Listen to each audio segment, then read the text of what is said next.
আসসালামু আলাইকুম। আন্নারা ভালো আছেননি? বেকে আমিও ভালো আছি আল্লাহর রহমতে। আজকে আমি কলির ডাল রাঁধছি।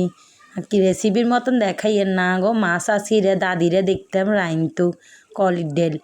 যে হওয়াদ লাগতো মাছের টালি তো কলির ডাল রাঁধতো, মজাই লাগতো। নাই হেতাগোল লাইন এরকম করি রাঁধিয়ের।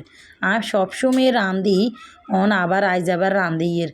কই মেলা দিন হচ্ছে কলির ডাল খান হয় না, কলির ডাল খাইলে হেট ব্যথা করে ইয়েলে খান হয় না। রাঁধতেছে হেতাগোল লাইন করি কলির ডাল হাজাই দি রাঁধি বইয়ে দিছি অনকো মোরগান রাঁধি এলে কলির ডাল বইয়ে দিছিলাম এক চুলের মধ্যে অনকো মোরগান মাখি তো কতক্ষণ থুইরেই তো মোরগের ভিতরে বেগিন একখানা হামলাই যাবো তো গ্যারানো কিনি সয়া সসও দিছি যাতে একখানা গন্ধ বাস না লাগে। আর কাছে ব্রয়লার মুরগি একখানা গন্ধই লাগে এলে কলির ডালের ভিতরে মাছ টালি না মাছের খুঁড়ি তো দিয়ে দিছি।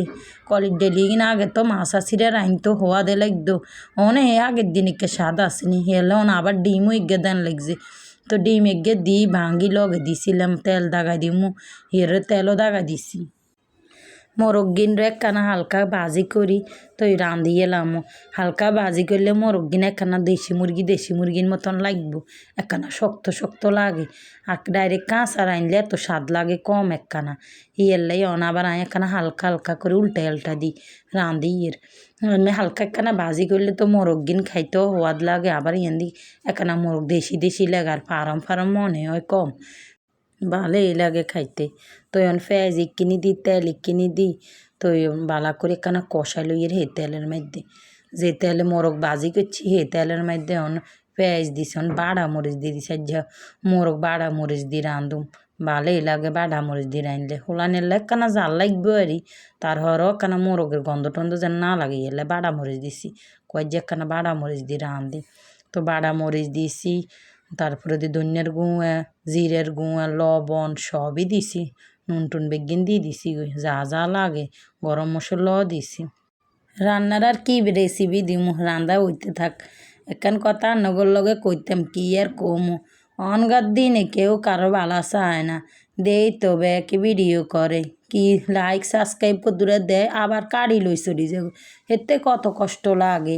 এত কষ্ট করি ভিডিও করি আন্নারা ব্যাক একখানা সান এগে লাইক সাবস্ক্রাইব দিলে কি হইব টিয়া তো আর লাগে না ও কারো আরও লাগে না আন্নারা দিন সাবস্ক্রাইব দিলে আন্না ওর কিছু দিতে মারিয়েন না দিমুনি কি সেটা তো আর দিতেন না ঠিক আছে।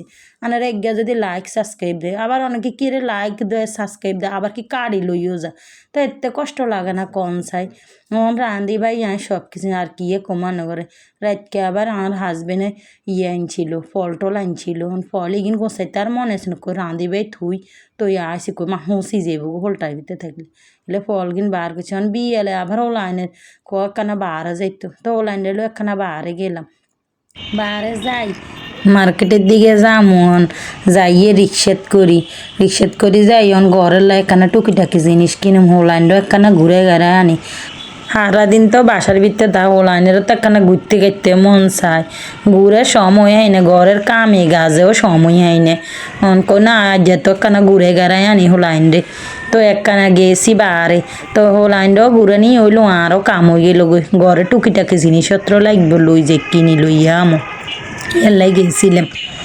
বাবুরে রাস্তায় লাগে শেষ না আর এত মানুষ রাস্তাঘাটের ভিতরে রাস্তাঘাটে মানছিলে রিক্সাও চলান জানা কদ্দুরে গেলে খাড়াই যান লাগে কি অবস্থা গেলাম যাইতে শেষ না রাস্তা যাক শেষ হয়েছে তো গেলাম মার্কেটে যাই কই আর হুচড়োকা দেখছি নি কি শতানি করে হাইছে রে আনন্দ ঘরের গরু কয় না বাঁধা থাকলে গরুর ছাড়ি দিলে যাওয়া হয় ঘরের ভিতরে বন্ধ আসছিল তো গরুর মতন ছাড়ি দিছি এরে আল্লাহর নামটা দেনা বো করে দোয়া শুরু করছে দৌড়ি গেলু মার্কেটেও গেলাম হরে যাই কিনলাম কিনি খাইয়ে গেলে চলে যেতেছি বাসার দিকে আর কি আর যাইবার টাইমে একখানা দিয়ে রান্না করবার কিছু যাইতেছি। আল্লাহ হাফেজ।